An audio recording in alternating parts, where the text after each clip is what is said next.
Hello. Hi, everybody. It's so nice not to ask you about all the details of your healthcare plan. I'm so excited to have this conversation with you. There's so many things, that I've long admired about you and your company. And in preparing for this and talking to you, I learned about this semi-new initiative, which you call Embrace Ambition, which I love on so many levels. So let me let you describe it. Thank you so much. Well, number one, I'm so happy to be here. So Patty, thank you, wherever you are. But okay, so our company is 15 years old, and in the first year of our business, the New York Times wrote an article, a journalist wrote an article and asked me if I was ambitious. And I thought that was a very rude question. And the way he asked it was very rude, so I wasn't imagining it.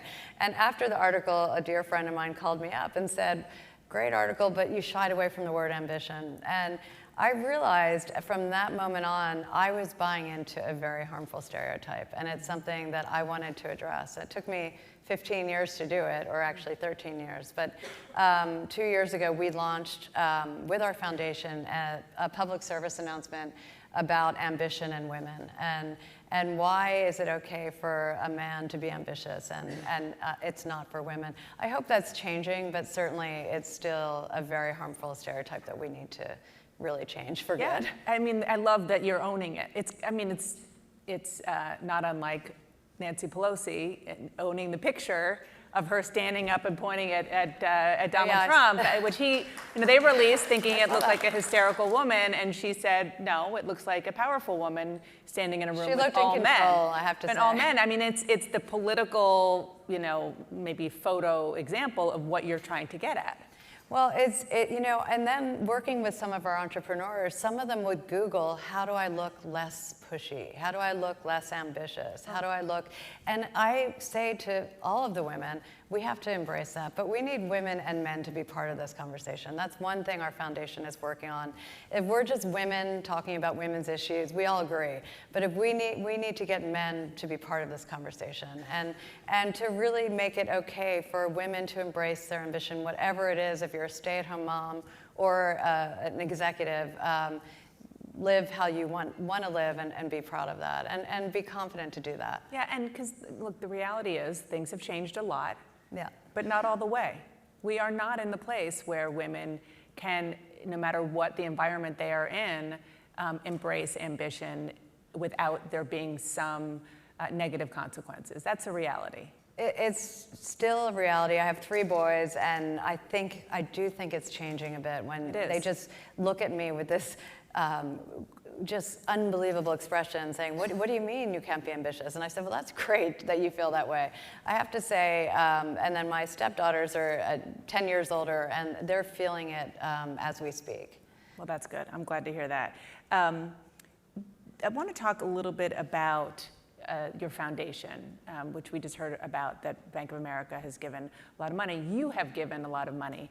And this is not something that's new. You started the foundation and you started, kind of giving part of your profits to charity when you started the company, but you're now just recently talking about it and making it a part of your brand. Explain why. Yeah, so 15 years ago, my business plan, and I can't believe I said this at the time because really in retrospect, I had no idea what this meant, but I said I wanted to build a global lifestyle brand so I could start a foundation for women. Spent a lot of work figuring out what that would mean, and I thought about microfinance. I went to visit Haiti, I went to visit different organizations, came to Washington, but I realized the one thing that I could offer was helping women in business do a startup. So that was my business plan. I went to raise money, and most of the people, particularly one in particular, said never say business and almost, he said charity work in the same sentence. Now businesses aren't innovative without purpose. So I called him last December and I said, oh, hey, I just went to a conference. It was doing good is good for business. And he said, well, what do you want? And I said, well, check for the foundation, naturally. I said, I remember our conversation 14 years ago. And as I said, it's been a complete change. But one thing I wanted what did he say? Did he write the check? No, he did. Okay. He wrote a check. But one thing that I was very careful of over the years, And we launched the foundation in 2009 is to not have it be thought of as marketing in any way. And that was very important to me. So it took me 10 years to write an email to our team, which is about 4 months ago, to say we're ready to really talk about the foundation in an external way. Why, and explain why that was. Why were you so reluctant? Well, I wanted to have real things to talk about and real impact and scale. And I think now we have real impact and scale.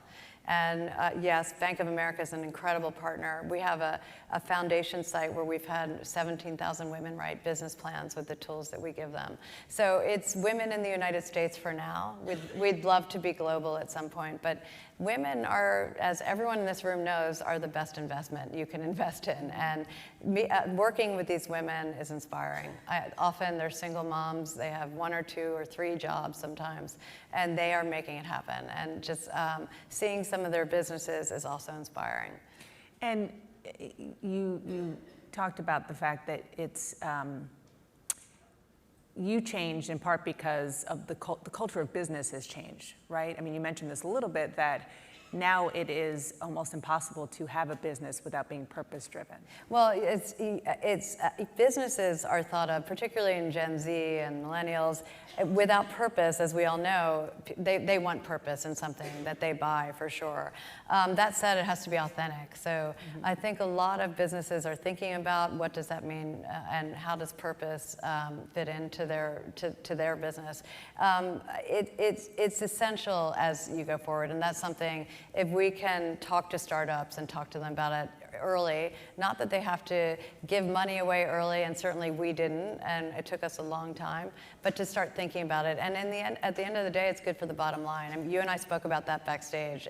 I never realized how good it would be for the bottom line to have people wanting to come work in our company. The first thing they talk about is our foundation. It's great for our employees, and then it's great for our customer. That's fascinating. I want to ask about you as a CEO, because you mentioned to me that you have worked so hard to be legitimate as a CEO, which, by the way, you're good. You're there. But that now your focus is on your original, what you're originally going to school for, and what you originally had passion for, which is designing. Yeah, so I gave up the title of CEO 8 months ago when my husband came on board. It took me 4 years. I had to marry him to get him to come on board. But basically, it took me 4 years to get him to be our CEO. That said, I was so happy. People asked me, was it a hard decision? Absolutely not. I've been a CEO and doing the creative for 15 years. And it is such a relief to be able to have someone you trust and have know that he has all good intentions and will be taking the business to the next level. And we fundamentally see business in the same way. But that said, I was never trained in design either. But one thing that he said to me is, he said, you finally learned... You studied art, am I right? I studied art history. Art history, okay. Yeah, but okay. He said, you finally learned to own your ambition and own being a CEO, but you still haven't learned to own being a designer. And that struck me. I thought about it. He just said that to me last week, and I thought he's absolutely right. I've been designing for 15 years, and I never had formal training. So in a way, maybe that's why. But that's going to be my next goal, is really delve into the product and the creative, and super excited to have a partner to do that with. And one other thing we were talking about, which is I do a series called Badass Women of Washington, where I talk to women here in DC who are elected members of the military, of the cabinet and so forth, about the fact that even at the highest heights that they have reached, they still see and they still feel, discriminated against, misogyny. Can you give examples, even recent examples, now that you are Tory Burch? Listen, I feel it all the time. And I have a great board. I have great investors, but I was the only woman on the board. And until now, I think our next board meeting, it will be 50-50, and that's something I'm very proud of. Why was it that you were the yes? It just was the nature of how the board came together. I had whatever seats, and then we had certain investors that had this seat or that, and so it just sort of came together that way. And then all of a sudden I realized that I was in a room, and women think differently. So let me start by saying that. We think in a more long-term way. I certainly do, and it's been, I wouldn't say a battle, but I would think it's been a struggle at times to protect the business and convince our shareholders and our board that some decisions are better if you think in the long term and not short-term fixes. And I know it's probably hard for you to answer that question, but because you think about this a lot, do you think that the struggle was more real for you because you are a woman with these male board members until recently? One thing my mother said to me is emotion gets you nowhere. And so she's absolutely right. When I realized that I was getting emotional in that board meeting, it didn't get me anywhere. And then when I was calm and just measured, it helped a lot. So I don't know that it was in my head per se. I think it was very real. I think it was more real probably because I was a woman. But I think there is that old men's club mentality. I don't, at least that's what I see, and I've seen a lot in all businesses, not just fashion. Yeah, well, and fashion especially, which is always to me the biggest irony of all, that they make clothes for women and it's mostly, present company excluded, men. Well, yeah, and actually we have 5,500 employees, 83% are women, so that's something. And that is a good statistic to end on. Okay, Thank you so thank much. you. Thank you. Thank you, everybody.